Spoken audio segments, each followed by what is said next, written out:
I share with you my story, would you share your dollar with me? Bad times are coming and I reap what I done sown. Fires, smoke, indigenous medicine, not so we choke. Fires cut through liars, 'cause it's been wrote on colonial bloodstained paper with claims of Mama Earth being owned. Grant deeds, insurance preems, GMO seeds, stolen trees, ripped from tortured indigenous ancestors, forced on knees, so fires burns and no one can see. Four-legged and winged ones can't breathe. These are all struck with greed, housing developers, realist snakes, lies about who should live, who and what are on the take. Once again, when we talk about wealth hoarding, land stealing, land reclamation, and the end of white terror domination, can we speak about how First Peoples have always taken care of Mama Earth? Can we talk about houseless people not being your hate excuse for more of Mama Earth's hurt? Can we lift up actual sharing, real, unbought, and unsold, not caring?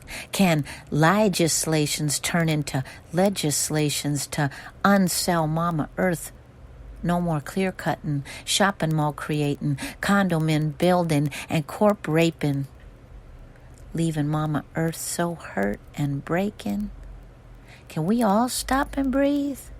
Listening carefully to ancestors in the trees, lifting up, loving up a different kind of seed, so there will be something left for our babies when we leave. These fires don't tolerate liars. Mama Earth screaming, no, you can't keep buying her.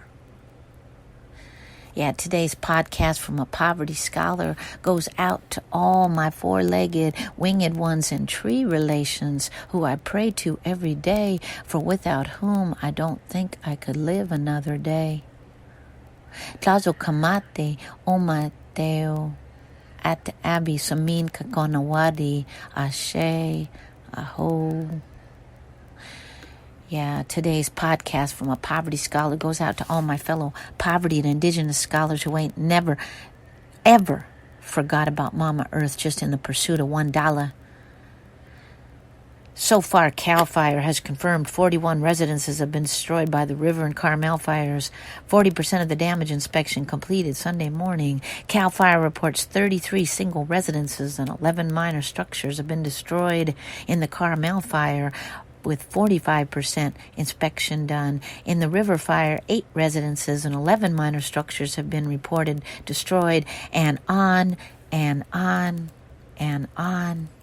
Another 4 people have suffered injuries as the complex of fires stretching from the shores of Lake Berryessa to Fairfield in the east has destroyed 480 structures, damaged 125 and threatened 30,500 more.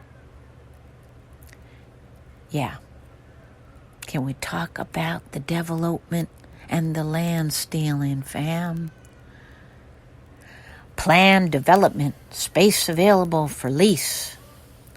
The first day it began with a 9-foot chain-link fence. The next day, the first swath of trees were gone. A 2-mile line all the way up from the street to the mountaintop. The next day, it was a bulldozer. And then 15 more. And then suddenly, the creek was gone. And in its place, a 2-mile-long bight had been dug into the beautiful, rich earth of Mama Earth down the middle so a parking lot could be built for the upcoming shopping mall. I'm talking about a small road that winds up the hills behind East Oakland that this formerly houseless ghetto scholar even gets to see.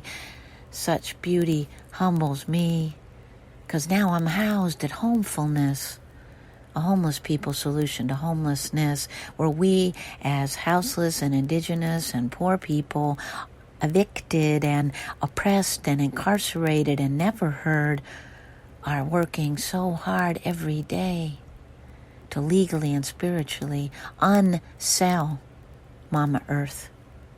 I start every day praying to Mama Earth ancestors, four-legged and winged ones, because of my life and my trauma. Sometimes the pain inside my head is so hard to shake, and the only thing that makes it better is talking with Mama Earth.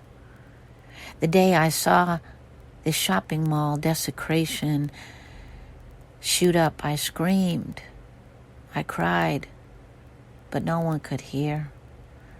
All of us, including me, too busy fighting the other fights to stay alive inside this capitalist nightmare called Americlan. But now no one can breathe, so maybe someone will listen.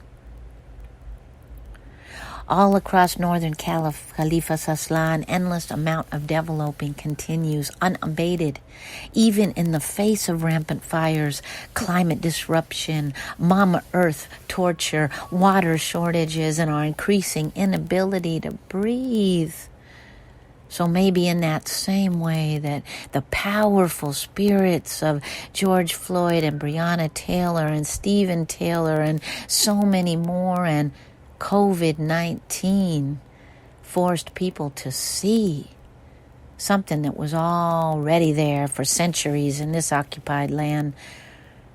Maybe these fires and COVID can force people to see, recognize, and stop the violence that is rapid devil-opment, as I call it, that continues all across Khalifas Aslan and the whole of occupied Turtle Island, endlessly building and land occupying and stealing and water poisoning and fracking and power line placing and air conditioner using and raping of so much sacred mama.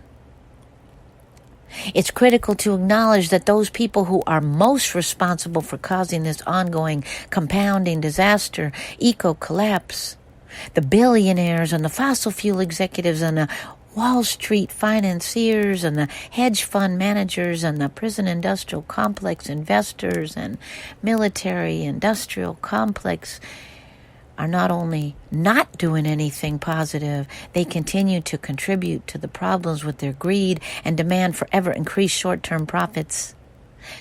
Continual economic growth on a finite planet. Does that make any sense to you? Said Brother Colin Miller from Oakland Climate Action Coalition. Not to me, Colin. Not to we. Aboriginal and indigenous communities across Mother Earth have taught us a different lesson about fires since the beginning of this theft. They create newness and regrowth and are part of life. So maybe the lesson here is these devil-opments weren't ever meant to be here in the first place. When the fires happened in Australia, the Aboriginal people spoke about how those white people in that devil-opment shouldn't have been there in the first damn place. That the endless gated communities, the playgrounds, and the fake notions of good white schools and safety away from each other, maybe that's the problem. And what we all need to understand and overstand is us humans have to learn back what was stolen from our ancestors. The ability to actually live together, to depend on each other, and to live collectively. Taking up less space, less resources, less of Mama Earth. We can do this, family. We have no choice. It's been a long old troublesome road, and I'm looking for somebody come and help